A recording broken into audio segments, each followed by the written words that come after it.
आज आपको मैं कपास की खेती के बारे में कुछ रोचक बातें बताने जा रहा हूँ, जिसे जानकर न केवल आप गौरवान्वित महसूस करेंगे, अपितु आप कपास की खेती कर बढ़िया मुनाफा कमाने की तरफ अग्रसर होंगे।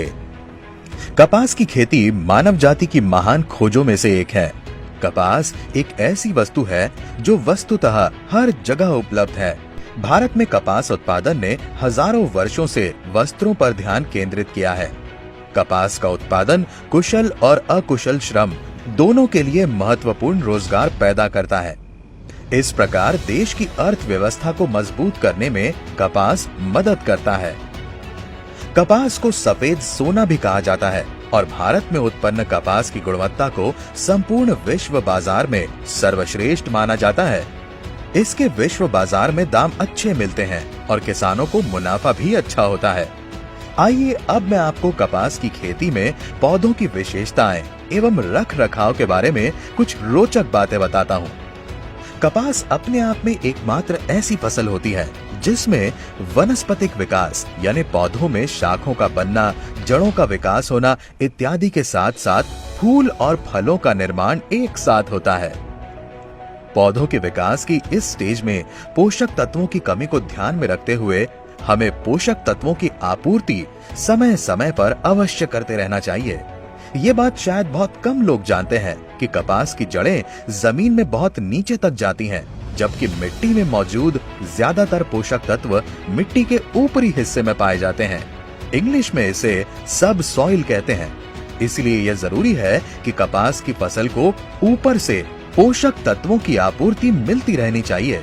हमने अक्सर ये देखा है कि कपास के पौधे में कई प्रकार के पोषक तत्वों की कमी को हमारे किसान भाई बीमारी समझ लेते हैं और जानकारी की कमी के कारण सही समय पर पोषक तत्व ना प्रदान होने के कारण फसलें खराब हो जाती हैं। उदाहरण स्वरूप हमने अक्सर कपास के पत्ते लाल होते हुए देखे हैं, पर यह बहुत कॉमन सी बात है जो कपास की हर ब्रीड में दिखाई देती है। और आपको जानकर आश्चर्य होगा कि ये कोई बीमारी नहीं, असल में ये पत्ते मैग्नीशियम की कमी के कारण लाल हो जाते हैं, जिसका आगे जाकर पैदावार पर असर पड़ता है। अतः हम सही समय पर पौधे में मैग्नीशियम पोषक तत्व की आपूर्ति कर हमारे पौधे को फिर से स्वस्थ बनाकर अधिक से अधिक फसल और मुनाफा प्राप्त कर सकते हैं। इसके अलावा हमें बुआई से लेकर चुनाई तक और भी सावधानियां रखनी चाहिए, जिससे कि फसल सुरक्षित, स्वस्थ रहे और हमारी पैदावार भी अधिक हो। अब मैं आपको कपास की फसल से जुड़ी कुछ बेसिक लेकिन महत्वपूर्ण जानकारी देना चाहूंगा। अच्छी जल धारण एवं जल निकास क्षमता वाली मिट्टी में यह फसल अच्छी फल फूल जाती है। काली मिट्टी में इसकी बुआई सर्वश्रेष्ठ मानी गई है।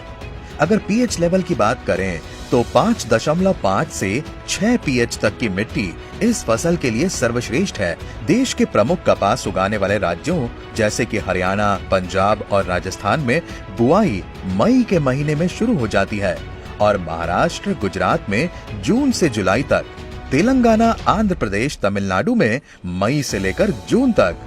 फूल एवं टिंडे आने की स्टेज पर हमें पोषक तत्वों का खास ख्याल रखना चाहिए, क्योंकि यही वो स्टेज है जो हमारी अच्छी फसल की बुनियाद है।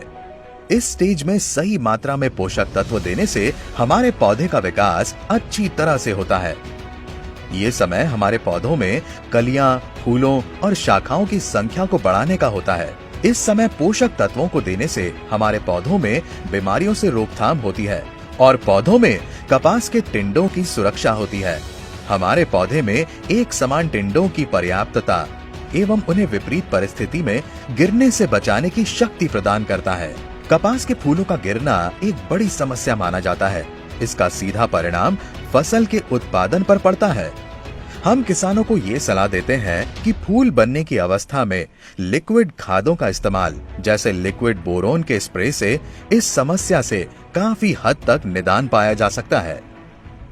इसलिए जरूरी है कि किसान अपनी फसल का प्रबंधन वैज्ञानिक तरीके से करे, अच्छी क्वालिटी के बीज और खाद का प्रयोग करे, कोशिश करें कि फसल को संतुलित पोषण दें। यह किसान और मिट्टी के हित में है। अच्छी फसल की बुनियाद अच्छी उपज की तरफ जाती है। आगे भी ऐसे वीडियो देखने के लिए और हमारे वीडियो को लाइक करें, हमारे चैनल को सब्सक्राइब करें। आपके प्रश्न हमें कमेंट सेक्शन में लिखें।